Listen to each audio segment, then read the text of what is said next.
వెనుతీయని వాడు మనందరి కొరకు ఆయనతో పాటు సమస్తమును మనకు ఎందుకు అనుగ్రహింపడు? ఆమె చెప్పండి సార్ అందరూ. పౌలు గారు చెప్తా ఉన్నారు, దేవుడి యొక్క ప్రేమకు రుజువు ఏదో కాదంట, నీకు నాకు అర్థం చేసుకోవడానికి, లోకానికి అర్థం చేసుకోవడానికి ఆయన శిలువ అంటున్నాడు పౌలు గారు.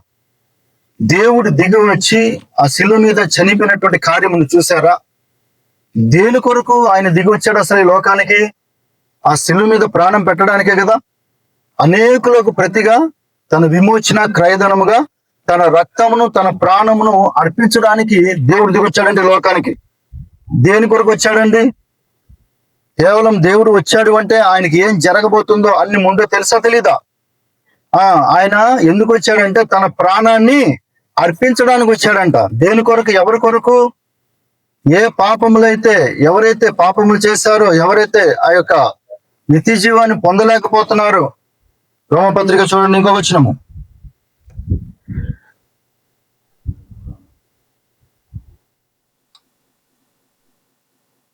3వ అధ్యాయము 23వ వచనము. ఏ భేదము లేదు, అందరూ పాపము చేసి చాలండి.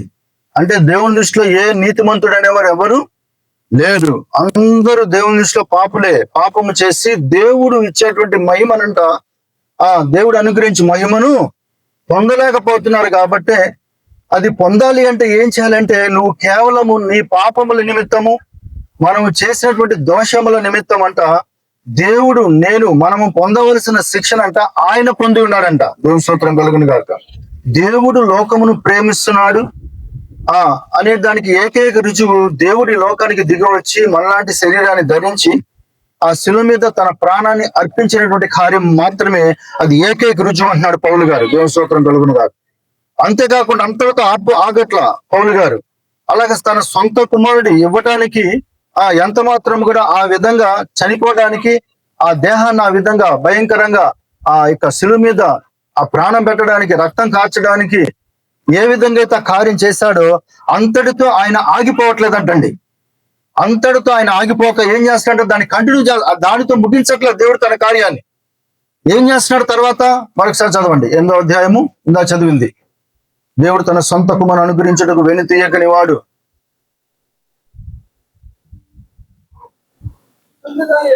ఇట్లుండగా ఏముందుము,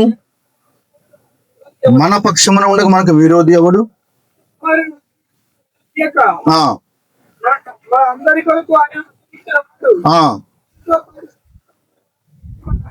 చూడండి ఏం చెప్తున్నాడు ఇక్కడ పౌలు గారు అంటే, ఆయనతో పాటు ఇంకా కేవలం ఆయన వచ్చి ప్రాణం పెట్టడం మాత్రమే కాకుండా అటువంటి గొప్ప ఉన్నతమైనటువంటి ఆ బలి అనేది ఏదైతే ఉన్నదో, పాత నిబంధనలో తెలుసు కదండి, ఒక పాపి గనక తను చనిపోయే పరిస్థితిలో పాపం చేసిన వాడి శిక్షానికి పాపం వల్ల వచ్చే జీతము మరణము. కాబట్టి ఒక చేసినటువంటి పాపాలను బట్టి ఆ చనిపోయే పరిస్థితిలో ఉన్నప్పుడు దేవుడు ఏం చేస్తాడంటే దాన్ని తప్పించుకునే మార్గాన్ని చూపిస్తా ఉన్నాడు. ఎందుకు అంటే తన బిడ్డలు ఆ విధంగా నశించడం ఎంత మాత్రం దేవునికి ఇష్టము లేదు కాబట్టి. చూడండి, అందుకని మొట్టమొదటిసారిగా ఏదైనా తోటలో తన బిడ్డలు పాపం చేసినప్పుడు దేవుడు ఏం చేశాడు? అపవాదిని శపించాడు. శపించిన అపవాదిని కానీ తన బిడ్డలను శపించలేదు దేవుడు. ఆ శాపం ఇచ్చిందేమో అపవాదికి ఇచ్చాడు దేవుడు. తన బిడ్డలకి ఏం చేశాడు? చిన్న పనిష్మెంట్ ఇచ్చాడు. తన కుమారుడికి అయితే అసలు ఏం చెప్పాల, నీ నిమిత్తము భూమిని దేవుడు ఏం చేశాడు? తనకి ఆయన మీద రావాల్సిన పనిష్మెంట్ ఆయనకి ఇవ్వకుండా దాని మొదలు ఏం చేశాడు? ప్రత్యామ్నాయంగా ఆ పనిష్మెంట్, ఆ కోపం అనేది వేరే దాని మీద చూపిస్తున్నాడు దేవుడు. హల్లెలూయా, దేవుని స్తోత్రం కలుగును గాక. అలాగే తన బిడ్డలు పాపం చేసినప్పుడు ఓల్డ్ టెస్టమెంట్ పాత నిబంధన కాలం అంతా కూడా అప్పుడు ఏం తీసుకొచ్చేవాళ్ళు? పాపం చేశారంటే దాని బదులు, నువ్వు చనిపోవడానికి బదులు ఒక అమాయకమైన గొర్రె పిల్ల గాని లేకపోతే పావురం గాని ఏదైనా సరే చిన్న ఒక ఇన్నోసెంట్ ఒక యానిమల్ గాని లేకపోతే బర్డ్ గాని తీసుకొచ్చి ఏం చేసేవాళ్ళు? దాన్ని చంపేవాళ్ళు. అంటే నీ రక్తానికి బదులు ఎవరి రక్తాన్ని చిందిస్తున్నాడు దేవుడు? ఒక అమాయకపు రక్తాన్ని. అంటే నువ్వు పొందవలసినటువంటి శిక్ష ఏ పాపము చేయనటువంటి ఒక దాని చేతులు పెడితే అప్పుడు ప్రార్థన చేయాలి, అయ్యా నేను ఒప్పుకుంటున్నాను నేను చేసిన పాపాలు, నేను పొందవలసిన శిక్ష, ఈ శిక్ష నాకు కాకుండా దీనికి వెయ్యి. అంటే ఇలాగా ఆ పాపానికి ఏదైతే ఉన్నదో దాని యొక్క ప్రతిఫలము అంటే పనిష్మెంట్, ప్రాయశ్చిత్తం అన్నమాట. అది నువ్వు సేవ్ అవ్వడానికి. అంటే తన బిడ్డలు, ఎందుకంటే తన పోలిక తన స్వరూపంలో దేవుడు చేస్తున్నాడు కాబట్టి తన బిడ్డలను ఆ యొక్క స్థితి దేవుడు ఎంత మాత్రము ఆ విధంగా తన బిడ్డలు నాశనం చేసుకుని దేవుడికి ఎంత మాత్రం ఇష్టం లేదు. ఎందుకంటే ఆయన ఎంతో తన బిడ్డలు ఎంతో ప్రేమిస్తాడు కాబట్టి ఆ పనిష్మెంట్. అందుకని ఎట్లాగైతే పాత నిబంధనలో ఒక అమాయకపు ఒక గొర్రె పిల్ల మీద ఆ యొక్క కన్వర్ట్ అయ్యిందో, ఆ యొక్క పనిష్మెంట్ అనేది అతనికి రాకుండా వేరే ఒక జీవికి ఎట్లాగైతే వెళ్ళిందో, అట్లాగేనంట ప్రపంచంలో ఉన్నటువంటి ఎంతమంది అయితే పాపములు చేశారో అందరూ కూడా పాపం చేశారు దేవుని దృష్టిలో. కేవలం దేవుడి బిడ్డలే కాదు కానీ ఎవరైతే అన్యులు దేవుని ఎరగని ప్రజలు ఉన్నారో వాళ్ళందరి పాపములు అంట ఈసారి ఎవరి మీద వేశాడు? లోక పాపములను మోసుకొని పోయే దేవుని గొర్రె పిల్లగా, అంటే ఆ గొర్రె పిల్లగా ఆయన దిగొచ్చాడు ఈసారి. అందుకనే ఆ పాపములన్నీ కూడా ఆయన మీద పడ్డాయంటే ఈసారి. అందుకని ఆయన మీద పడినప్పుడు ఏం జరిగింది? నువ్వు నేను పొందవలసిన శిక్షని ఆయన పొందాడు కాబట్టి ఇక నువ్వేమయ్యావు? సేవ్ అయిపోయావు. దేవుడు నీకివ్వట్ల పనిష్మెంట్. అందుకే క్రీస్తు యేసునందున్న వారికి ఏ శిక్ష విధి లేదు. దేవుని స్తోత్రం కలుగును గాక. అంతే ఇప్పుడు చేయవలసిన పని ఏదో కాదు కానీ ఆ కార్యము నువ్వు దేవా నా పక్షమున నువ్వు చేసావు, ఈ కార్యం నువ్వు చేసావు అనే సంగతి అంట మనం గుర్తించి గ్రహించి దాన్ని నమ్మి విశ్వసించి దేవుని చిత్త ప్రకారం ఈసారి జీవించడమే ఆయన యొక్క సంకల్పమైనది. ఎందుకంటే ఒక్కసారి అందుకనే ఆయన బిడ్డలుగా ఉండటానికి దేవుని కుమారులు కుమార్తెలే చాలా మంది, ఎంతో మంది ఉన్నారు ఈ లోకంలో. కానీ వాళ్ళు దేవుని కుమారులు కుమార్తెలుగా ఉన్నప్పటికీ కూడా దేవుని దృష్టి ఎట్లా ఉన్నారు? వాళ్ళు కూడా పాపము చేసిన స్థితిలోనే ఉన్నారు. కాబట్టి వాళ్ళకి మళ్ళీ పరలోక రాజ్యం రావాలంటే దేవుడు ఏం చెప్తున్నాడు? యోహాను సువార్త 3:3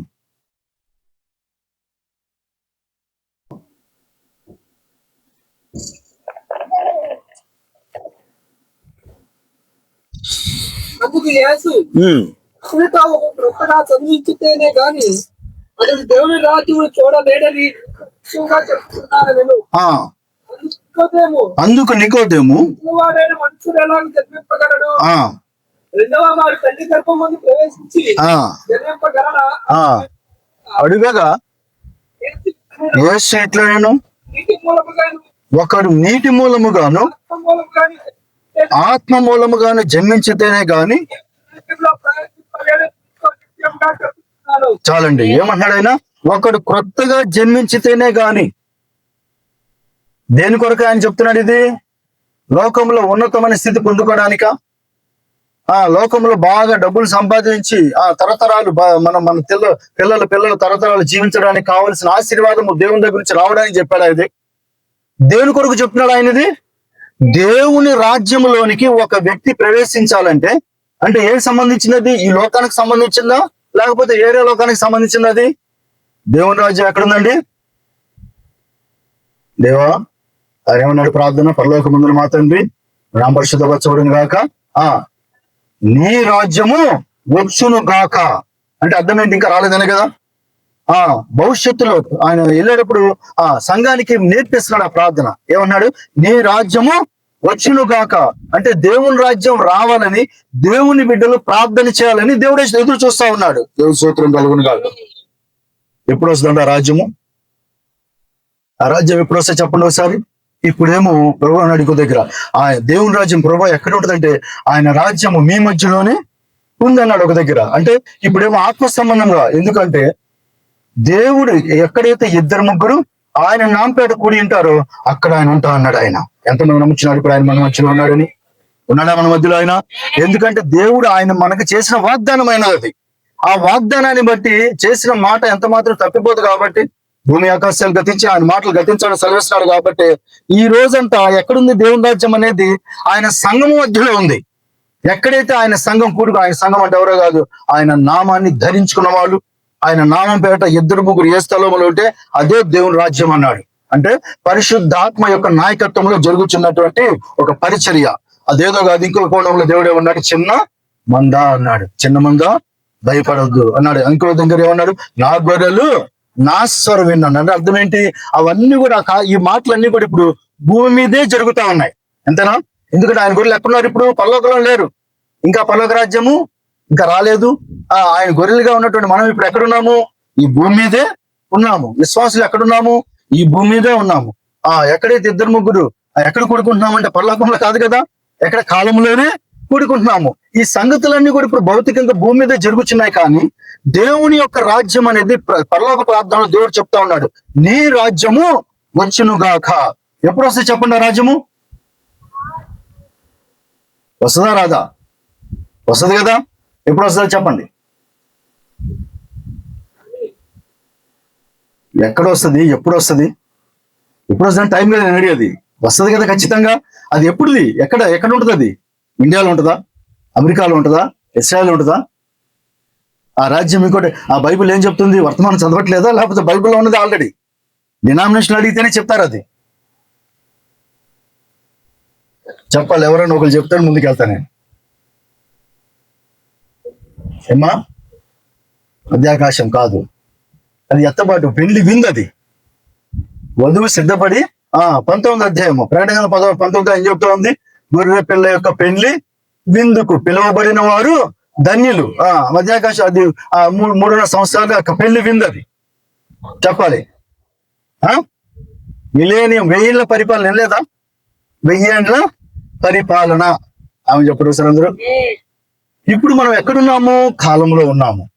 ఏ రాజ్యంలో ఉన్నాము? మనము దేవుని రాజ్యంలో ఉన్నామా? ఈ లోక రాజ్యాలన్నీ ఎవరి చేతుల్లో ఉన్నాయి? ప్రభు చెప్పాడు, ఈ లోక రాజ్యాలన్నీ ఎక్కడ ఉన్నాయంటే చూడండి ఒకసారి. మత్తయి సువార్త వాక్యం చూపిస్తాను. మళ్ళీ మీరు ప్రతిదానికి మీరు డౌట్ పెడతా ఉన్నారు.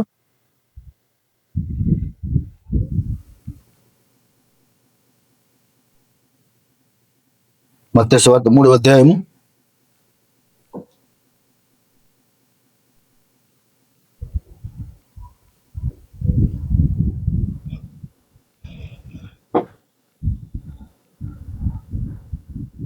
8వ వచనము.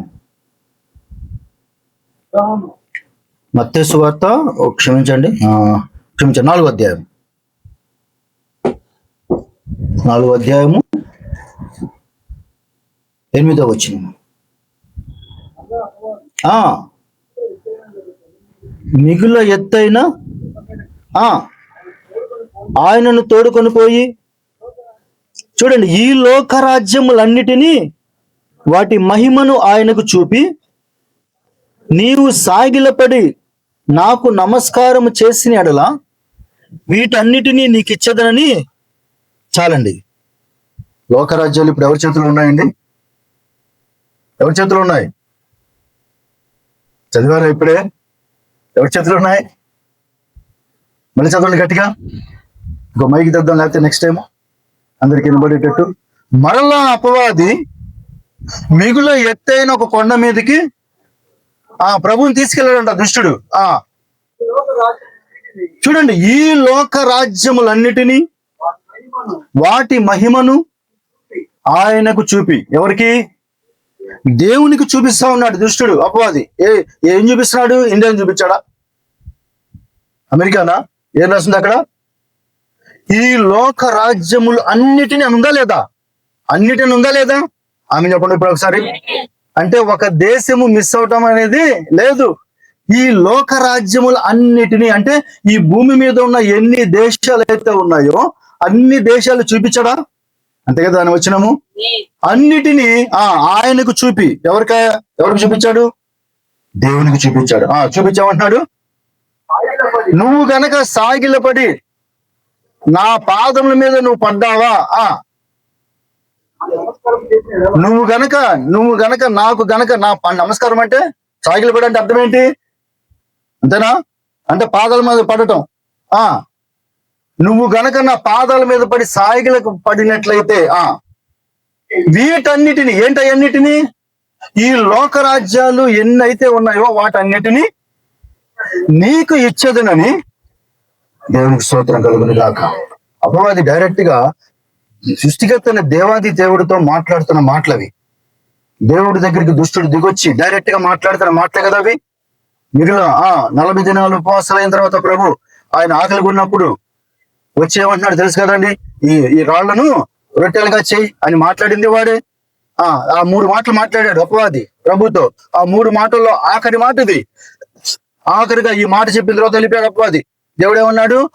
దేవుడితో, ఈ లోకరాజ్యాలన్నీ కూడా నా చేతుల్లో ఉన్నాయి. అంటే ఇప్పుడు ఈ యొక్క ఇప్పుడు ఇండియాను పరిపాలిస్తుంది ఎవరు? బీజేపీయా? బీజేపీ కాదుగా. ఆంధ్ర పరిపాలిస్తుంది ఎవరు? మొత్తం అందరికీ అంటే ఏం చెప్తారు? ఏం చెప్తారండి అందరూ? ఏంటంటే ఆంధ్రాలో ఏం పరిపాలన, ఏ పార్టీ అంటే ఏం చెప్తారు? ఇప్పుడు మనం ఏం చెప్పాలి? టీడీపీ అని చెప్పాలా? టీడీపీ కాదండి, బైబిల్లో ఉంది. మీరు టీడీపీ అనుకుంటున్నారు, కానీ టీడీపీ వెనకాల ఇంకో టీడీపీ ఉంది. దేవుని స్తోత్రం కలుగును గాక. ఇంత టీడీపీ, వాది టీడీపీ, అంతేనా? దేవుని స్తోత్రం కలుగును గాక. ఎంతమంది నమ్ముచున్నారు? ప్రతి మాట కూడా. అందుకనే దేవుని ఎరగని ప్రజలకైతే సంగతులు తెలియకపోవచ్చు, కానీ దేవుని బిడ్డలకి తెలియాలని దేవుడు ఖచ్చితంగా ఆశపడతా ఉన్నాడు. ఇంకొక ఆధారం చూపిస్తాను. దానియేలు గ్రంథకు రండి. దానియేలు గ్రంథము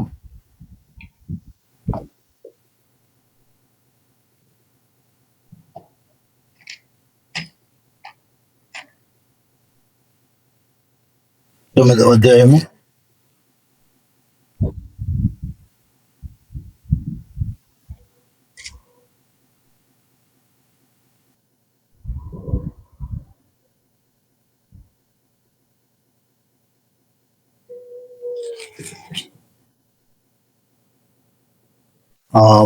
10వ అధ్యాయముకి రండి. 10వ అధ్యాయము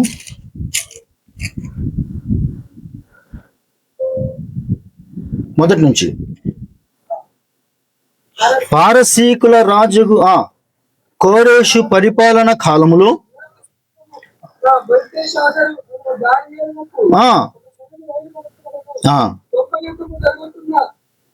గొప్ప యుద్ధము జరుగుతున్న సంగతి నిజమే.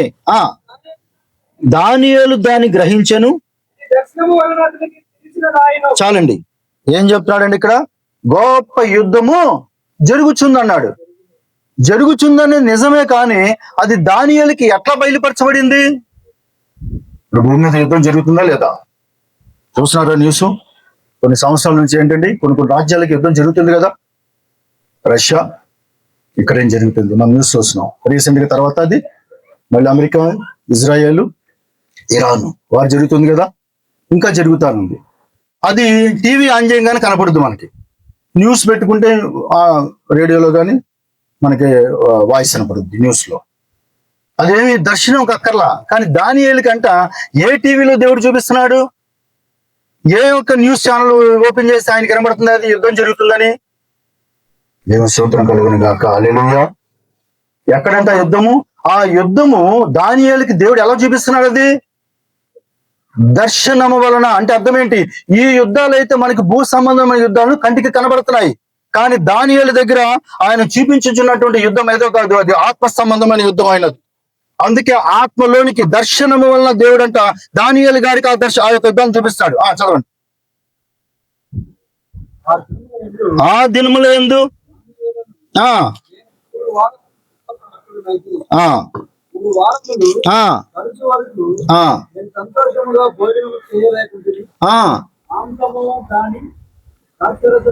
గాని నా నోటికి రాలేదు, స్నానము కూడా చేసుకునలేదు. వచ్చాను కిందకు చేడ వచ్చినాము.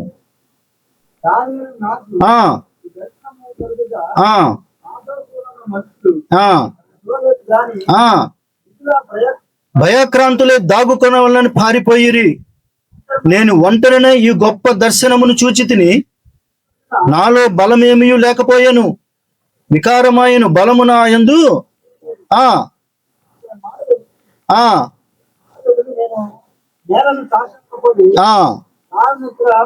పొందినవాడనైతిని. అప్పుడు ఒకటి చేతితో నన్ను ముట్టి నన్ను నిలబెట్టి, దానియేలు, నీవు బహుప్రియుడవు గనుక నేను నీ యొద్దకు పంపబడి తిని. దేవుని స్తోత్రం కలుగును గాక. దానియేలు దగ్గరికి మాత్రమే పంపబడ్డాడండి. ఎవరైనా? గాబ్రియల్ అనే దూత దానియేలు దగ్గరికి వచ్చింది. గాబ్రియల్ దూత కదా. ఈ కిందకి వచ్చాండి. మళ్ళీ ఇంకా చదవండి. నీవు లేచి నిలబడి నేను నీతో చెప్పు మాటలు తెలుసుకొనవలెను. అతడి మాటలు నాతో చెప్పగా నేను వణగుచు. అప్పుడు అతడు, దానియేలు, భయపడకుము.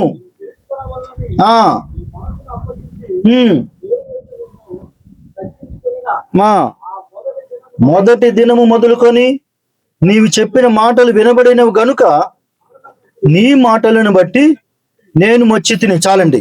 ఇవన్నీ మాటలు దానియేలు గంట ఎందుకు ఆ యొక్క దేవదూత రావడానికి ముందు దానియేలు గారు ఏ కండిషన్ లో ఉన్నాడు? 2 పూట్ల ఫుల్ బిర్యానీ తిని పడుకొని ఉన్నారా? ఎలా ఉన్నాడండి ఆయన? ఎలా ఉన్నాడు? చదివారు కదా పైన.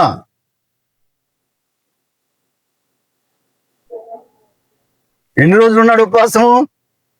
3 వారాలు. దేవస్తోత్రం కలుగును గాక. 3 వారాలు అంటే ఎన్ని రోజులు? 21 రోజులు. అదేనా? కనీసం ఫుడ్ మాత్రమే కాదు, కనీసం స్నానం కూడా చేయలేని స్థితిలో భయంకరమైనటువంటి, ఎందుకంటే ఒక గొప్ప యుద్ధాన్ని దేవుడు చూపించాడు.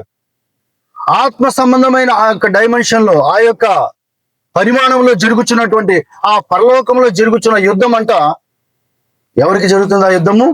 దేవునికి అపవాదికి. పౌలు గారు 3వ ఆకాశానికి వెళ్ళాడు, తెలుసు కదండి.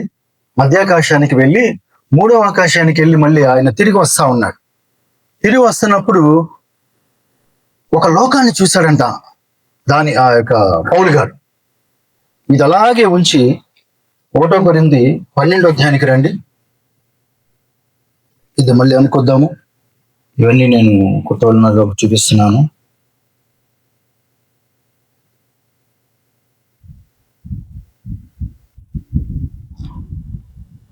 క్షమించ 2 కొరింథీ 12వ అధ్యాయం 1 నుంచి. అతిశయపడుట నాకు తగదు గాని అతిశయపడవలసి వచ్చినది. ప్రభు దర్శనమును గూర్చి ప్రత్యక్షతను గూర్చి చెప్పుదును. నేను ఎరుగుదును, అతడు 14 సంవత్సరముల కిందట 3వ ఆకాశమునకు కొనిపోబడెను. ఎరుగను, అది దేవునికే తెలియను. చాలండి. పౌలు గారు వెళ్ళి ఎక్కడికి తీసుకెళ్ళాడు పౌలు గారిని దేవుడు? 3వ ఆకాశమునకు, అంటే మధ్య ఆకాశమునకు దేవుడు ఏం చేశాడు? పౌలు గారిని పైకి తీసుకెళ్ళాడు. అక్కడ ఏం జరుగుతుందో, ఎటువంటి పరిమాణంలో అక్కడ ఏమేమైతే ఉన్నావో అవన్నీ కూడా దేవుడు ఏం చేశాడు? పౌలు గారికి చూపించాడు. ఈ కాలపు మొదటి సంఘకాలపు దూత అయిన పౌలు గారికి దేవుడు చూపించాడు. అలాగే 7వ సంఘకాలపు దూత అయిన మన ప్రవక్త అయిన ఎవరండి? బ్రహ్నాం గారికి కూడా దేవుడు చూపించాడా లేదా? అక్కడ పౌలు గారికి ఎటువంటి అనుభవం దేవుడు ఇచ్చాడో అదే అనుభవం ఆఖరి 7వ సంఘకాలపు దూతైన మన ప్రవక్త కూడా దేవుడిచ్చి అక్కడ ఏ సంగతి అయితే జరుగుతుందో, అక్కడ ఎట్లాంటి సంగతులు ఉన్నాయో అవన్నీ దేవుడు చూపించాడు. దేవుని స్తోత్రం కలుగును గాక. రక్షించబడిన ప్రతి ఒక్కరు కూడా అక్కడ ఉన్నారంట. ఉన్నారా లేదా? ఆమె చెప్పిన సార్ అందరూ అక్కడికి వెళ్ళేసరికి ఏం జరిగిందండి ఒకసారి జ్ఞాపకం చేసుకుందాం అనుభవం. ఎందుకంటే ఎంతో గొప్ప అక్కడ మనం ఆశపడుతున్నాక అదే కదా, మనం కూడా అక్కడికి వెళ్ళాలని ఆశపడుతున్నాం. ఎంతమంది ఆశపడుతున్నారు? ఆమె చెప్పిన సరే. ఎందుకంటే అక్కడ ఆకలి లేదు, దప్పిక లేదు, రోగము లేదు, చివరికి మనమే లేదంట. ఎంత ఆనందము సంతోషం తప్ప అక్కడ ఏమి ఇంకోటి లేదు. ఇక్కడంతా వేదన. ఏమన్నాడండి కీర్తనగాడు? అయినను ఆయాసమే దుఃఖమే. ఎంత ఈ లోకంలో నువ్వు నేను ఉన్నంత కాలం. ఎందుకంటే మట్టి శరీరంలో ఉన్నంత కాలం అంట మనం దేవునికి ఎంతగానో దూరంగా ఉన్నాము. ఎంత ప్రార్థించే, ఎంత నువ్వు ఉపవాసాలు ఎంత ఉన్నా సరే నీకు లోపల సాటిస్ఫై ఉండదు. ఏదో గొప్ప కార్యం జరగాలి, ఒక దర్శనం జరగాలి, దేవుడు స్వరం వినపడాలి, లేకపోతే ఎటువంటిదో ఏదో ఒక అతీతమైన కార్యం జరిగితే తప్ప మన ప్రాణాత్మకు తృప్తి రాదు. నువ్వు గంటల కూడా ప్రార్థన చేసినా. ఎందుకు అంటే లేఖనం సెలవిస్తా ఉంది, ఈ మట్టి శరీరంలో ఉన్నంత కాలం అంట మనము దేవునికి దూరంగానే ఉన్నాము. లేఖనం సెలవిస్తా ఉంది. కాబట్టి అందుకే ఎప్పుడు దేవుడి దగ్గరికి మనం సమీపస్తులుగా ఎప్పుడు వెళ్తామంటే ఈ మట్టి శరీరాన్ని విడిచిపెడితేనే వెళ్తాం దేవుని దగ్గరికి. అందుకే పౌలు గారు ఎంతో ఆశపడుతున్నారు. ఇది నేను ఏమన్నాడు ఆయన? జీవించుట కాదు, చావైతే నాకు మేలు, అది లాభం అంటున్నాడు. అన్నాడా లేదా? ఎందుకంటే ఆయన అనుభవం, ఆ యొక్క దేవుని దగ్గర ఉన్నటువంటి సంబంధం ఏంటి, ఎంత గొప్పగా ఉంటుందో, ఎంత సంతోషం ఆనందం ఉంటుందో రుచి చూచాడు కాబట్టి పౌలు గారు. అది నేను ఇంకా త్వరగా పొందుకోవాలని ఆశపడుతున్నాను. ఇంకా చెప్పాలంటే అంటే చూడండి, అందరూ మరణానికి దూరం అవ్వాలని ఆశపడతారు, కానీ పౌలు గారు అయితే ఇంకా దగ్గర పడాలని ఆశపడతా ఉన్నాడు. ఆయన ఒక విశ్వాసికి, నిజమైన విశ్వాసికి కోరిక ఏదో కాదు, దేవుని చేరడమే. హల్లెలూయా. అప్పుడు వరకంట ఎంత మాత్రమో ఆ విశ్వాసికి సంతోషం, ఆనందం, తృప్తి అనేది లేదు. ఈ రోజు కూడా సంఘానికి కూడా ఎదురు చూస్తున్నది దేవుడు ఏ వాగ్దానం అయితే చేశాడో ఆ వాగ్దానం కూడా ఈ రోజు నిజమైన సంఘం ఎదురు చూస్తా ఉంది. అదేదో కాదు, ఎత్తబాటు అయి ఉన్నది. ఆ మధ్యాకాశంలో ప్రభువుని మనము కలుసుకునే కార్యమైనది. ఆమె చెప్పిన సరే అందరూ ఆ కార్యము పరలోకానికి వెళ్ళి క్షమించాడు, 3వ ఆకాశానికి వెళ్ళి అక్కడ అనుభవం చూసి మన ప్రవక్త కూడా దేవుడు చూపించాడు. తెలుసు కదండి. చూపించి ఏం జరిగింది? అక్కడ చనిపోయిన కుమార్తె రాగానే వెంటనే దేవదూత చెప్తా ఉంది, అయ్యా ఎవరు గుర్తుపట్ల, భార్యను గుర్తుపట్టాడు. చూస్తే ఇంకోటి ఎవరైనా యవ్వన స్త్రీగా కనపడింది. ఎవరో కాదు. చల్లబడుతుంది పరిస్థితి, జాగ్రత్తగా ఉండండి, రెడీగా ఉండండి. ఒకవేళ కనుక వస్తే జాగ్రత్త, ప్రిపేర్ అయి ఉండండి. అందరు కూడా నిన్నేసున్నాడా వినయ్. అక్కడికి వెళ్ళి వచ్చేసరికి ఒక స్వరం వినబడతా ఉంది. ఒక ఆవిడ ఎంతో అందమైన ఒక స్త్రీ వచ్చి గాడ్ బ్లెస్ యు బ్రదర్ అంటుందంట. అనగానే ఎవరు గుర్తుపట్టావా అని అడిగాడంట ప్రవక్తని దేవుని స్వరం. ఎవరు నాకు గుర్తు రావట్లేదంట. ఒక ఎవరిని స్త్రీ, ఎవరో కదా నీ కుమార్తె అంటే ఎంతో ఆనందించాడంట. చిన్నప్పుడు ఇక్కడ చనిపోయినప్పుడు 10 నెలలు ఆవిడికి. అక్కడికి వెళ్తే ఎలా ఉంది? ఒక 18, 16, 17 సంవత్సరాలు ఒక యవ్వన స్త్రీగా ఉంది అక్కడ. ఎంతో ఆనందించాడు. అబ్బా ఏంటి ఇక్కడ ఇంత ఆనందం, ఇంత సంతోషం, నా కుమార్తె ఇక్కడ ఉన్నప్పుడు చాలా చిన్నగా 10 months లోనే నేను చూశాను, ఇక్కడికి వచ్చేసరికి ఎట్లా ఉంది? అది ఒక యవ్వన స్త్రీగా ఉంది. ఇంకొక చూస్తే ఇంకా గాడ్ బ్లెస్ యు బ్రదర్, ఇంకో యవ్వన ఒక అందమైన స్త్రీ వచ్చి సెకండ్ ఇస్తా ఉందంట. సెకండ్ ఇస్తుంటే చూసి ఈమె ఏమిటో తెలుసా అనగానే ఎవరు నాకు గుర్తు రావట్లేదు అన్నాడంట. అనగానే ఒక దేవుని ఒక స్వరం, మళ్ళీ దేవతల స్వరం వినబడతా ఉందంట. నువ్వు 90 సంవత్సరాల వయసులో ఒక ముసలావిడికి బాప్తిసం ఇచ్చావు కదా అన్నాడు. దేవుని స్తోత్రం కలుగును గాక. అవును, నిజమైన గుర్తొచ్చి ఒక నిలవలేక నడుచుకుంటూ ముసలామ వంగిపోయి వణుకుతా వచ్చింది ఆ యొక్క నది దగ్గరికి. అప్పుడు ఇచ్చా నేను బాప్తిసం అంటే ఈవిడ అనగానే దేవుని స్తోత్రం కలుగును గాక. హల్లెలూయా. ఎంతో ఆనందించాడు, సంతోషించాడు. అంటే ఏంటి? అక్కడ 95 సంవత్సరాలు వృద్ధ ఒక పండు ముసలిగా ఉన్నటువంటి ఒక స్త్రీకి, ఒక ముసలావిడికి నేను బాప్తిసం ఇచ్చాను కింద. ఇక్కడికి వచ్చారికి ఆమె ఎట్లా ఉంది? పెళ్లి చేసుకున్నప్పుడు ఎట్లాగైతే ఒక యవ్వన స్త్రీగా ఉంటుందో అక్కడ దేవుడు తీసుకొచ్చాడన్న. అంటే అక్కడ ఏంటంటే బాల్యము లేదు, వృద్ధాప్యము కూడా లేదు. అందుకే దేవుడు తన కుమార్తె అయినటువంటి ఆదమమ్మల్ని దేవుడు ఎలా సృష్టించాడు? ఏదైనా తోటలో ఇలా చిన్నపిల్లలుగా పెట్టాడా దేవుడు? కొన్ని ముసలాలుగా పెట్టాడా? లేదండి. దేవుడు ఏ రోజైతే ఆదమమ్మల్ని దేవుడు సిద్ధపరిచాడో వాళ్ళు ఎట్లాగున్నారంట? యవ్వనస్తులుగా ఉన్నారు వాళ్ళు. అంటే మన దేవుడు ఎట్లాగున్నాడు?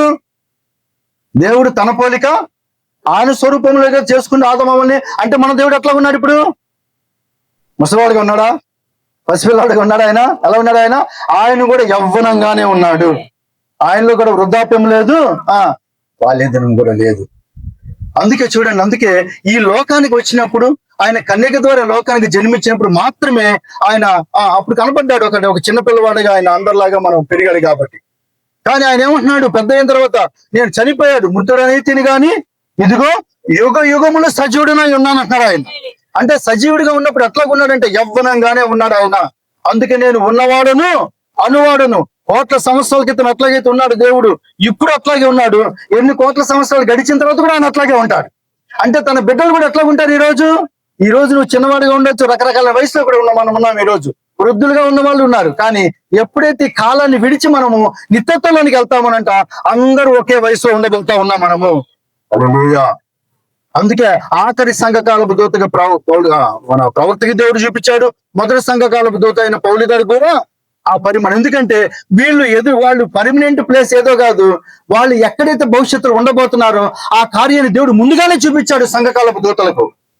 చూసి వస్తున్నప్పుడు పౌలు గారు తర్వాత ఆయన వస్తున్నప్పుడు ఇంకొక డైమెన్షన్ కనబడిందంట ఆయన. ఎఫెసీయులకు రాసిన పత్రిక 6వ అధ్యాయం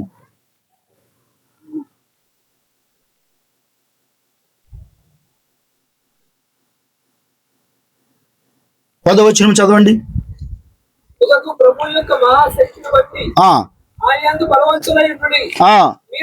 మీరు అపవాది తంత్రములను ఎదురించుటకు శక్తిమంతులగునట్లు ఏలయనగా మనము పోరాడుచున్నది శరీరులతో కాదు గాని ప్రధానులతోనూ అధికారులతోనూ. చూడండి, ప్రస్తుత అంధకార సంబంధులకు లోక నాదులతోనూ, చూడండి ఆకాశ మండలముందున్న దురాత్మల సమూహములతోనూ మనము దేవుని స్తోత్రం కలుగునుగా. ఆమె చెప్పండి సార్ అందరూ. అంటే సంఘము పోరాడుచున్నది ఎవరితో? మనుషులతో కాదు, సహోదరులు వాళ్ళందరూ కూడా. నాలాంటి తోటి సహోదరులు వాళ్ళు, దేవుని ఎరగని ప్రజలు ఉండొచ్చు, అవిశ్వాసులు ఉండొచ్చు, ఎన్నో కోట్ల మంది మన పక్కన్నారు. వాళ్ళందరూ కూడా మనకి ఎవరండి? వాళ్ళు తోటి సహోదరులు వాళ్ళు. అందుకే ఈ రోజు సంఘానికి శత్రులు ఎవరో కాదంట, ఒక మానవుడు, మనుషుడు కాదు.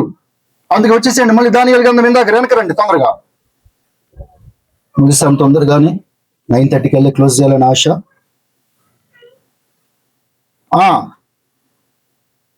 12 వచనము, 10-12. ఏలయనగా ఇక్కడ దానియేలు 10వ అధ్యాయము 12 వచనము. అప్పుడు అతడు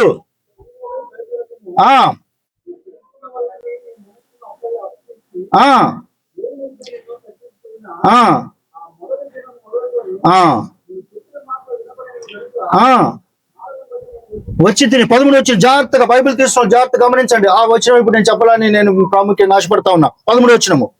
పారసీకుల రాజ్యాధిపతి 21 దినములు నన్ను ఎదిరించెను. రాజుల సముఖమున నేను నిలుచుచుండగా ప్రధానాధిపతుల్లో మిఖాయేలు ఒకడు నాకు సహాయము చేయ. చాలండి, ఏం చెప్తున్నాడు ఇక్కడ? గాబ్రియేలు మాట్లాడుతున్నాడు. పారసీకుల రాజ్యాధిపతి ఇన్ని రోజులు నన్ను ఎదిరించాడంట. పారసీకుల రాజ్యాధిపతి ఎక్కడుంటాడు? మినిస్టర్లు ఎక్కడుంటారు? భూమి మీద ఉండేది. నెబుకద్నెజరు కాలంలోనేమో ఎవరండి? నెబుకద్నెజరు. ఆ రాజ్యం ఏంటి? బబులోను రాజ్యము. తెలుసు కదా, ఒకసారి విగ్రహాన్ని జ్ఞాపకం చేసుకోండి. దానియేలుకి దేవుడు చూపించిన ఆ స్టాచ్యూ ఏదైతే ఉన్నదో, ఆ శిరస్సు ఏంటిది? బబులోను. తర్వాత ఏమొచ్చింది? వెంటనే మాదీయుల పారసీకులు. అంటే ఈ రాజ్యం తర్వాత ఇంకో రాజ్యం రాబోతా ఉంది. పట్టుకోవాలి, కొద్ది నిమిషాలు, 5 నిమిషాలు, 10 నిమిషాలు ముగిస్తా నేను. ఈ రాజ్యము తర్వాత ఇంకో రాజ్యం రాబోతుంది కదా. అంటే ఈ రాజ్యములో ఉన్న దానియేలుతోనే మాట్లాడుతున్నాడు దేవుడు. దేవదూత మాట్లాడుతున్నాడు కదా దానియేలుతో. కానీ ఏ రాజ్యం గురించి మాట్లాడుతున్నాడు? దీని తర్వాత రాబోయే రాజ్యం ఏదో కాదు, మాదీయుల పారసీకుల రాజ్యము. పర్షియన్స్ అంటారు, తెలుసు కదండి. పర్షియన్స్ మన ఇండియాలో కూడా ఉన్నారు. మన టాటా వాళ్ళు బిర్లా ఉన్నారు కదా, టాటా వాళ్ళు ఉన్నారు కదా, వాళ్ళే విగ్రహార్థికులు కాదు వాళ్ళు పర్షియన్స్. వాళ్ళు మొత్తం వేరు, విగ్రహార్థికులు కాదు వాళ్ళు అక్కడ నుంచి వచ్చిన వాళ్ళే పర్షియన్స్ అంటారు. మన ఇండియన్ హిస్టరీలో వచ్చేది కదా, మొఘల్స్ ఎవరున్నారు కదా, పర్షియలు మనం హిస్టరీలో వస్తుంది ఉంటుంది కదా, 10th లోనే వస్తుంది హిస్టరీలో. పర్షియన్స్ మన దేశాన్ని షాజహాను ఉన్నారు కదా, వాళ్ళంతా ఆ రాజ్యానికి సంబంధించిన వాళ్ళు, అక్కడి నుంచి వచ్చిన వాళ్ళే పారసీకుల. అంటే ఈ రాజ్యం తర్వాత రాబోయే రాజ్యానికి ఎవరైతే నాయకుడిగా ఉండబోతున్నాడో అతడంట ఎవరితో యుద్ధం చేశాడు ఇన్ని రోజులు? గాబ్రియేలుతో యుద్ధం చేస్తున్నాడు. ఆమె చెప్పడం సార్ అందరూ పట్టించుకోమాకండి, వదిలేండి, మొత్తం టెన్షన్ పడేది. అపోదిగాడు ఇక్కడే ఆ పారసీకుల రాజ్యాధిపతి దానికి సంబంధించిన వాడు అక్కడ వచ్చి ఇప్పుడు పని చేస్తున్నాడు, మైండ్ కన్వర్ట్ చేయడానికి. దేవుని స్తోత్రం కలుగును గాక. అతడు వచ్చి దానియేలుతో మాట్లాడుతున్నాడు. గాబ్రియేలు ఏమన్నాడు? అతడు ఇన్ని రోజులు నాతో ఏమన్నాడు? ఒక వచనం చదవండి, 13.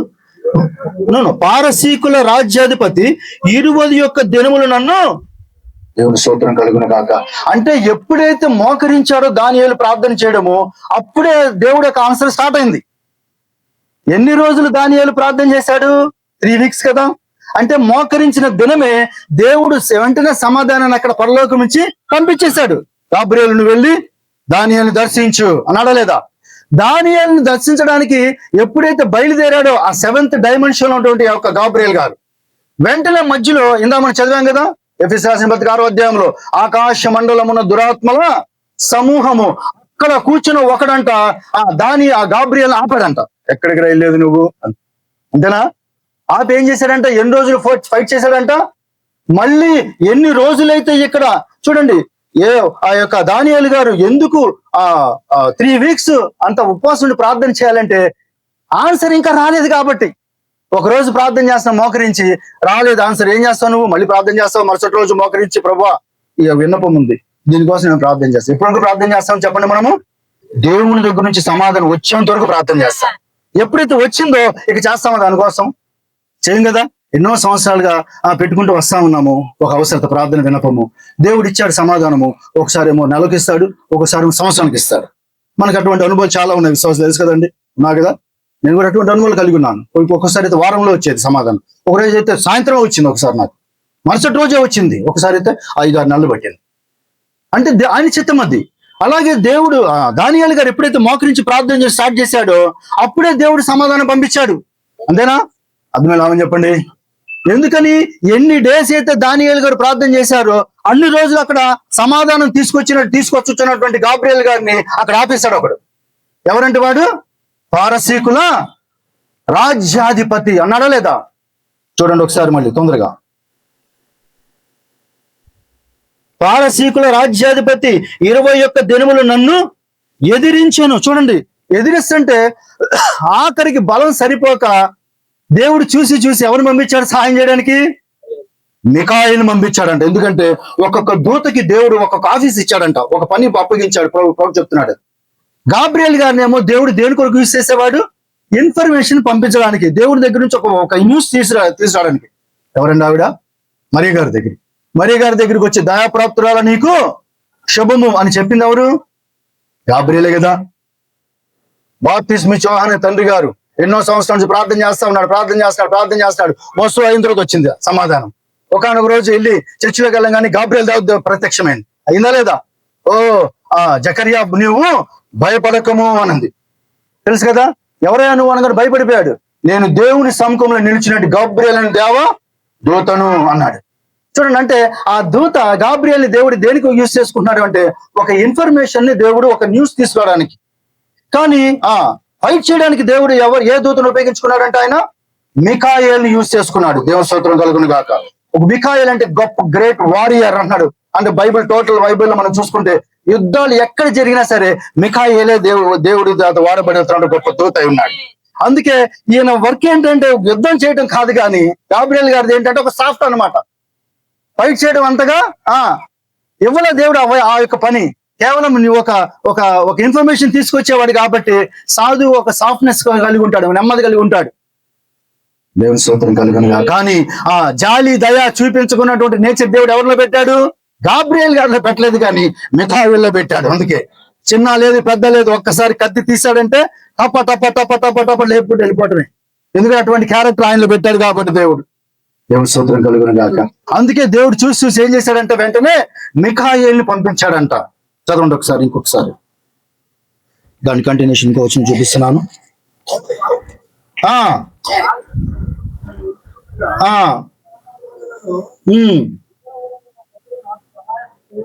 20 వచనంకి వచ్చేయండి. దీని కంటిన్యూషన్ 20 వచనము. అతడు నేనెందుకు నీ ఎద్దుకు వచ్చితునో అది నీకు తెలిసినది కదా. మరలా పోయేదను, నేను బయలుదేరుచుండగానే గ్రేకీయుల దేశముకు అధిపతి. చాలండి, ఆమె చెప్పండి ఒకసారి అందరూ. మొదటిగా వచ్చేటప్పుడేమో ఏ దేశానికి సంబంధించిన నాయకుడు అడ్డగించాడు? పారసీకుల రాజ్యాధిపతి అడ్డగించాడా లేదా? ఇంటికి వెళ్తారు ఒకసారి మళ్ళీ స్టడీ చేయండి, మీకు అర్థం కాకపోతే. లేకపోతే గ్రేటెస్ట్ బ్యాటిల్ ఎవర్ ఫాట్, లేకపోతే కంటెస్ట్ అని ఉంది కదా మెసేజ్, పోరాటము, ఇవి చదివితే మీకు అర్థమవుద్ది. అన్ని ఎక్స్ప్లెయిన్ చేస్తాడు ప్రవక్త. దాంట్లో ఒక గొప్ప యుద్ధము జరుగుతుంది. అది దానియేలుకి దేవుడు ఏం చేశాడు? దర్శనము ద్వారా చూపించాడు. ఎందుకంటే ఈ యుద్ధము భౌతికమై ఇప్పుడు మనం జరుగుతున్న భూమి మీద జరుగుతున్న యుద్ధాలు లాంటిది కాదు, మనుషుల మధ్యలో జరిగే యుద్ధం కాదు. అది దేవునికి అపవాదికి జరుగుతున్నటువంటి ఆత్మ సంబంధమైన యుద్ధం అది. ఆ యుద్ధంలో అందుకే దర్శనం ద్వారా దేవుడు వెంటనే కన్నులు తెరిచాడు కాబట్టి దానియేలు గారికి క్లియర్ గా కనపడింది ఆ యుద్ధము. వచ్చేటప్పుడేమో ఈ రాజ్యం తర్వాత రాబోయే రాజ్యం ఎవరిదండి? మాదీయుల పారసీకుల. ఈ యొక్క ఇంకా రాజ్యం భూమి మీదకి రాలా. ఆమె చెప్పిన సరే అందరూ అర్థమవుతుందా? పట్టుకుంటున్నారా? అసలు ఏ రాజ్యంలో ఉన్నప్పుడు ఈ సంగతి జరుగుతుంది? 10వ అధ్యాయము. దానియేలు ఇంకా బతికే ఉన్నాడు కదా. దానియేలు బతుకున్నాడంటే అర్థం ఏంటి? ఏ కాలం అని ఏ రాజ్యం ఉంది అక్కడ? బబులోను రాజ్యం ఇంకా కూలిపోలా, బబులోను రాజ్యం ఇంకా కంటిన్యూ అవుతుంది. అదే కంటిన్యూలో ఉన్నాడు ఆయన. ముసలుడు అయ్యాడు, కాకపోతే యవ్వనస్తుడిగా కొనుకోబడ్డాడు. 70 సంవత్సరాలు చిన్నప్పుడు సండే స్కూల్ వయసులో 10, 12, 13 సంవత్సరాలప్పుడు. కానీ ముసలుడు అయిపోయాడు ఇప్పుడు. కానీ రాజ్యం మాత్రం ఇంకా అలాగే ఉంది. దాని తర్వాత రాబోయే రాజ్యం ఏదో కాదు, మాదీయుల పారసీకులు. అంటే దీనికి సంబంధించిన లీడర్ ఆల్రెడీ అక్కడ ఉన్నాడు. అర్థమని చెప్పిన సరే వాడు వచ్చాడంట, అక్కడ అడ్డగించాడు. సరే అయిపోయింది. మళ్ళీ ఇన్ఫర్మేషన్ అన్ని చెప్పేసేసి దానియేలు గారికి మళ్ళీ ఆ దేవదూత మళ్ళీ వెనక్కి వెళ్తున్నాడు. వెనక్కి వెళ్తున్నప్పుడు ఈసారి ఇంకో లీడర్ ఉన్నాడంట. వాడు నెక్స్ట్ రెడీగా ఎవడు మళ్ళీ అరే అంటే పగబట్టాడు, నువ్వు వెళ్ళి ఇలాగ జయించావా, మళ్ళీ తిరిగి వస్తావు కదా, నీ పని నేను చూస్తానని కాసుకున్నాడు అంట. ఎవరు కాసుకున్నాడు ఈసారి? గ్రీకులు. అంటే ఈ రాజ్యము తర్వాత మళ్ళీ ఇక్కడ నడుము దగ్గరికి వచ్చారు. గ్రీకుల రాజ్యము తెలుసు కదండి. గ్రీకుల రాజ్యం ఎవరైనా పేరు? అలెగ్జాండర్. తెలుసు కదా, అలెగ్జాండర్ కదా. మన ఇండియన్ హిస్టరీలో వస్తాయి, వరల్డ్ హిస్టరీ వస్తాయి. ఈ రాజ్యం తర్వాత ఈ రాజ్యం తర్వాత ఉదరము. ఇక్కడికి వచ్చేసరికి గ్రీకుల రాజ్యం రాబోతా ఉంది. దానికి సంబంధించిన లీడర్ ఇక్కడ కనబడడానికి అలెగ్జాండర్ కనబడుతున్నాడు, కానీ దాని వెనకాల అసలైన లీడర్ ఉన్నాడు అక్కడ పైన. ఎవరండి ఆయన? గ్రీకుల రాజ్యం యొక్క అధిపతి. మళ్ళీ నాతో ఫైట్ చేయడానికి రెడీగా ఉన్నాడు అక్కడ. చదవండి మళ్ళీ అది. అక్కడ కూడా ఫైట్ చేస్తున్నప్పుడు దేవుడు మౌనంగా ఉన్నాడా? మళ్ళీ సహాయం చేయడానికి దేవుడు రెడీగా ఉన్నాడా లేదా? ఆ ఆ ఆ ఆ మీ అధిపతి మిఖాయేలు గాక ఈ సంగతులను గురించి నా పక్షం నిలవబడిన తెగించిన ఎవడును లేడు. దేవుని స్తోత్రం కలుగును గాక. హల్లెలూయా. ఈ దేవదూతకి అంటే పరలోక సంబంధమైన దూత అయినటువంటి గాబ్రియేల్ గారికి దేవుడు సహాయం చేయడానికి మళ్ళీ ఆ యొక్క మిఖాయేల్ని దేవుడు పంపిస్తే, తన పోలిక తన స్వరూపంలో దేవుడు సృష్టించుకున్న తన బిడ్డలకి ఇంకా దేవుడు ఎంత సహాయం చేస్తాడు? ఆయన ఒక దేవదూతకే దేవుడు ఏం చేస్తున్నాడు? సహాయపడడానికి ఒక దూతని సపోర్ట్ ఇస్తున్నాడు. కానీ ఇక్కడ ఈసారి సంఘానికి కాసేది, సంఘానికి ప్రొటెక్షన్ చేసేది, కాపాడేది ఎవరో కాదు, కానీ ఆయన ఉన్నాడు ఈసారి. అందుకే నిన్ను విడువను ఎడబాయను, చిన్న మంద భయపడకము. ఈసారి ఒక దేవదూత కాదు, కానీ దేవుడే దిగొస్తాడంట నీ పక్షం నా పక్షం సార్. ఎందుకంటే ఆ యొక్క దేవదూతలకి సరిపడిన ఉజ్జి వాళ్ళైతే ఈ యొక్క దేవుడి పోలిక దేవుని స్వరూపంలో ఉన్న వాళ్ళు కాదు దేవదూతలు. బైబిల్ ఏం చెప్తుంది? వాళ్ళంతా కూడా సర్వెంట్స్ అంటే దేవుని దృష్టిలో సేవకులై ఉన్నారు. ఎవరికి సేవకులో తెలుసా? ఇంకా చెప్పాలంటే దేవుడు తన సర్వెంట్స్ ఎవరండి? ఇంట్లో మన పనులు పెట్టుకుంటాం, ఎవరికి? ఇంటి యజమానులకే కదా పనివాళ్ళు. అలాగే దేవుని పోలిక దేవుని స్వరూపంలో దేవుడు సృష్టించుకుంది ఎవరిని? మనల్నే, దూతలనా. అందుకే లేఖనం సెలవిస్తా ఉంది, దూతలంట మనకి పరిచర్య చేసేటువంటి ఒక పని వాళ్ళు అంటున్నాడు లేఖనం సెలవిస్తా ఉంది. చూడండి, లేకపోతే హెబ్రీ రాసిన పత్రిక 1వ అధ్యాయము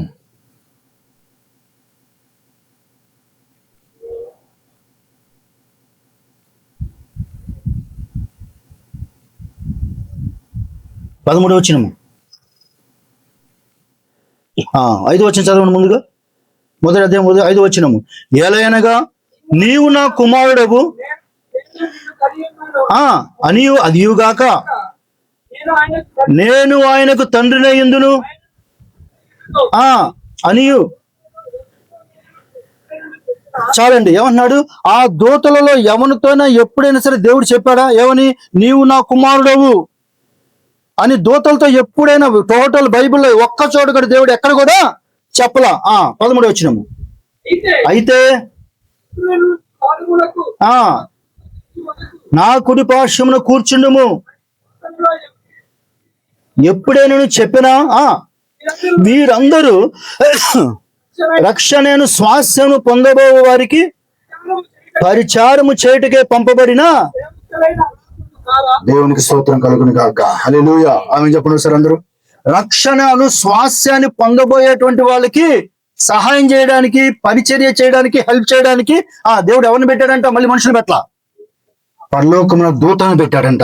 అందుకే నీ చుట్టూ యెహోవా యందు భయభక్తులు గారు వారి చుట్టూ ఆయన దూతలు కావలుగా ఉన్నాడు లేఖనం సెలవిస్తా ఉంది. వాళ్ళు ఎవరో కాదు, ఆయన బిడ్డలై ఉన్నారు. ఆయన బిడ్డలు అంటే ఎవరో కాదు, ఈ కాలపు వర్తమానం అంగీకరించినప్పుడు నమ్ముతున్నటువంటి ఏ వర్తమాన విశ్వాసులై ఉన్నారో వాళ్ళందరూ కూడా. ఎందుకంటే ఈ గడి వర్తమానమే మనల్ని ఎక్కడికి తీసుకెళ్తుందంటే రక్షణని పొందబోయే స్వాస్థ్యంలోకి మనం తీసుకెళ్తా ఉంది. అందుకే రక్షింపబడాలంటే ఏం చేయాలి? నమ్మి బాప్తిజం పొందిన రక్షింపబడును. ఆమె చెప్పండి సార్ అందరూ. పరలోక రాజ్యానికి ఏ డైమెన్షన్ దర్శనం ద్వారా ఆత్మ సంబంధమైన లోకంలో దానియేలు గారికి చూపిస్తా ఉన్నాడు దేవుడు దర్శనం ద్వారా. అలాగే పరలోకం కూడా ఉండాలేదు ఇక్కడ మన కళ్ళ ముందే. ఇంకొక డైమెన్షన్ ఉందంట పరలోకము. అక్కడికి వెళ్ళాలంటే, దేవుడి రాజ్యానికి వెళ్ళాలంటే ఎలాగెళ్ళాలంటే ప్రభు చెప్తున్నాడు, ఒకటి నీటి మూలముగాను ఆత్మ మూలముగాను తిరిగి జన్మించితేనే గాని నా రాజ్యమునకు వారసు కాడంటాడు ఆయన. అక్కడికి వెళ్ళాలంటే ఎట్లాగా? నీటి మూలముగానంటే నీటి బాప్తిజము, అలాగే ఆత్మ మూలముగాను అంటే పరిశుద్ధాత్మ బాప్తిజం పొందుకొని ఉండాలి. లాస్ట్ 2 వీక్స్ నుంచి చెప్పుకుంటూ వస్తున్న కార్యం అది. బాప్తిజం అంటే పరిశుద్ధాత్మను పొందుకోవాలంటే బైబిల్ ఏం చెప్తుందండి? నమ్మి బాప్తిజం పొందినవాడు రక్షింపబడును. అంటే రక్షణకి బాప్తిజానికి దేవుడు ముడిపెట్టాడా లేదా? అలాగే పరిశుద్ధాత్మను పొందుకోవాలంటే ఏం చెప్తుంది లేఖనము? మీరందరూ యేసుక్రీస్తు నామమున బాప్తిజం పొందండి, అప్పుడు మీకు పరిశుద్ధాత్మని వరాన్ని మీరు పొందుతారంటే పరిశుద్ధాత్మను పొందుకోవాలన్నా మళ్ళీ దేనికి లింకి పెట్టాడు దేవుడు? మళ్ళీ బాప్తిజానికి లింకి పెట్టాడు. ఆమె చెప్పడం సార్ అందరూ. ఇప్పుడు చూద్దాం, ఈ యొక్క మాట చెప్పిన ముగిస్తాను. ఆ బాప్తిస్మం అనేది తెలుసు కదండి. పదే పదే ఎందుకు చెప్తున్నాను అంటే, ఈ రోజు లోకమంతా సంఘములన్నీ కూడా ఒక ఫాలో అవుతా ఉంది బాప్తిస్మం అనేది. కానీ ఇక్కడ ఈ యొక్క మాట మైండ్ లో పెట్టుకోండి, కంటిన్యూ చేస్తాను కాబట్టి ముగిస్తాను టైం. నమ్మి బాప్తిజం పొందినవాడు ఏం నమ్మి చెప్పండి, ఏం నమ్మి? ఒకసారి చదవండి మాట ఆఖరిగా, మార్కు సువార్త 16వ అధ్యాయము 15వ వచనము.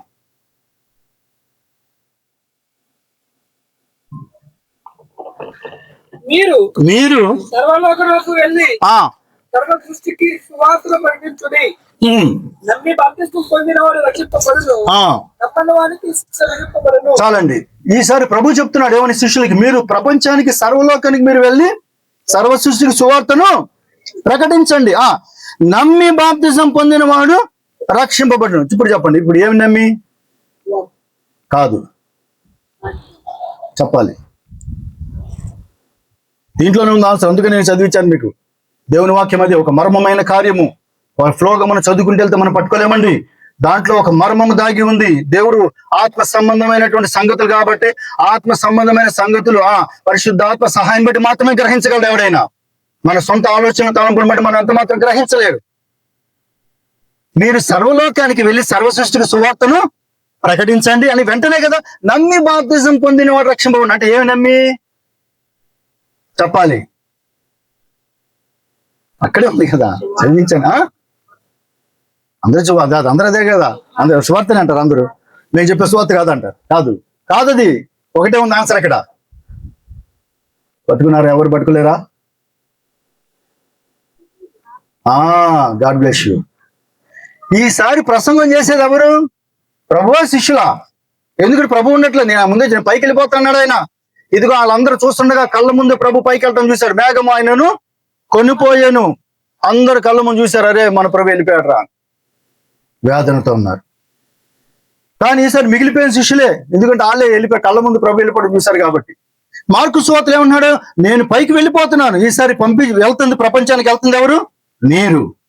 మీరు వెళ్ళి సర్వలోకానికి వెళ్ళి సర్వసృష్టి సువార్తను ప్రకటించుడి, నమ్మి బాప్తిజం. అంటే మీరు వెళ్ళి ఏ ప్రసంగం అయితే చేస్తారో ఆ ప్రసంగాన్ని ఎవడైతే వింటాడో ఆ ప్రసంగం నమ్మి ఎవడైతే బాప్తిజం పొందుతాడో దేవుని స్తోత్రం కలుగును గాక.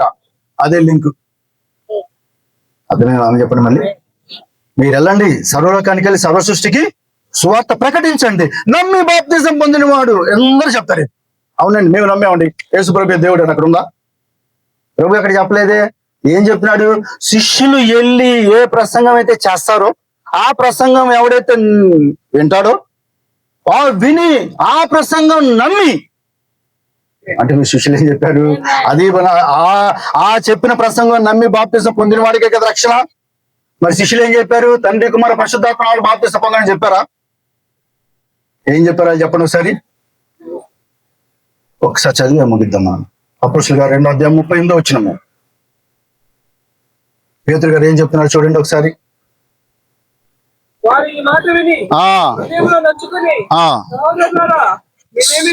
సహోదరులారా మేమే చేతుమని